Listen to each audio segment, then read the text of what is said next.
Welcome to the Smartplay Studio tutorial series.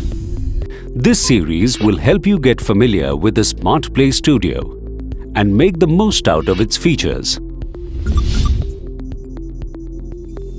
Start by downloading the Smartplay Studio app from Google Play Store or Apple App Store. Install and open the app. Enter the vehicle identification number or registration number of your Maruti Suzuki vehicle and tap Next. The system will ask for the registered mobile number. Once you enter it, an OTP will be sent on the number.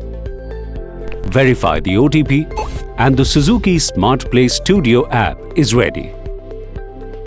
Next, on the infotainment system, tap Settings.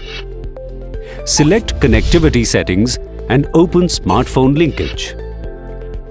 Set the smartphone linkage to Smartplay Studio and go back to home screen. To use the app, you must connect your smartphone with the infotainment system via USB or Bluetooth. Let's show you how to connect via Bluetooth.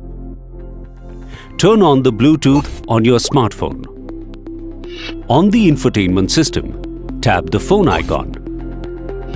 In this menu, tap Add Devices. You can add it from phone or infotainment system. Let's select Search from Infotainment. You will now see a list of available devices. Select your device.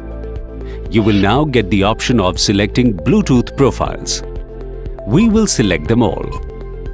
You will see a prompt on your smartphone. Give all the necessary permissions. Your phone is now successfully paired with the infotainment system. From the home screen, tap the Suzuki icon to access exclusive Smartplay Studio apps. Thank you for watching the video and drive safe.